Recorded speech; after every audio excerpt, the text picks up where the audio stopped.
Good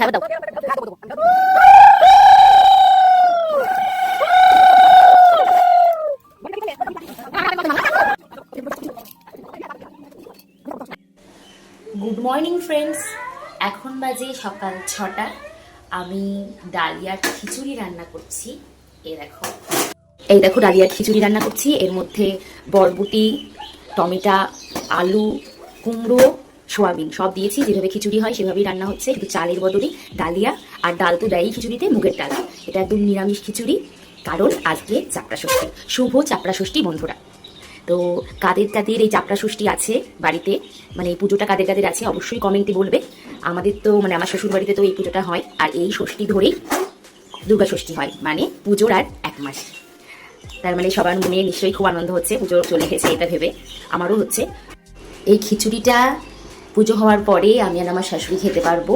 আর চাপড়া ষষ্ঠীর অনেক রকমের নিয়ম আছে, ভিডিওটা কন্টিনিউ করো তাহলেই দেখতে পারবে। এই দেখো বন্ধুরা, রান্না কমপ্লিট। দেখেছো ওপরে কি সুন্দর একটা ডালের সর পড়ে আছে, দেখতেও সুন্দর হয়েছে আর খেতেও ভীষণ টেস্টি হবে। তো ঠিক এভাবেই তোমরা বাড়িতে ডালিয়ার খিচুড়ি বানিয়ে দেখবে, খেতে খুব ভালো হবে। এই ফুলগুলো সকাল সকাল ঘুম থেকে উঠে মামুনি মাঠ থেকে তুলে নিয়ে এসেছে, একদম টাটকা ফুল। এই দেখো বন্ধুরা, আমাদের বাড়ির গাছের বেলপাতা একেবারে লক লক করছে, সবুজ।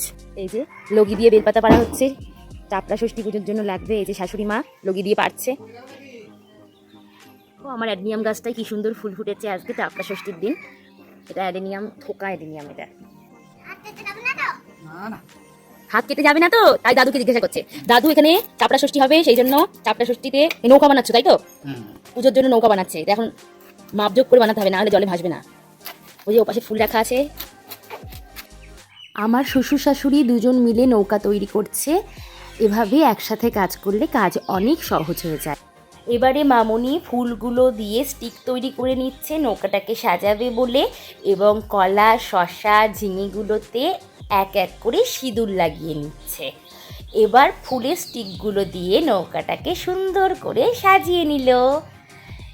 নৌকা প্রায় হয়েই গেছে। এবার নৌকাটাকে নিয়ে আমরা পুকুরের দিকে যাব, কারণ ওখানে নৌকাগুলো প্রথমে পুজো করা হবে, তারপর সেগুলোকে জলে ভাসিয়ে দেওয়া হবে। তো মামুনির সঙ্গে আমি আমার ছেলেও যাচ্ছি। এই যে আমি আমার সোনাকে নিয়ে চলে যাচ্ছি ঘাটে। আজকে চাপড়া ষষ্ঠী, আগেই বলেছি, তাই পুজো করতে। এই দেখো শাশুড়ি মা যাচ্ছে। পাড়ার মেয়ে বউরা সবাই এতক্ষণে মনে হয় পুকুর পাড়ে চলে এসেছে, ব্রাহ্মণও চলে এসেছে মনে হয়। তো এই যে এটা আমাদের পুকুর ঘাট, এই ঘাটের ধারেই পুজো হবে, এটাই চাপড়া ষষ্ঠীর নিয়ম। এই দেখো ব্রাহ্মণ চলে এসেছে আর পুজো শুরু হয়ে গেছে।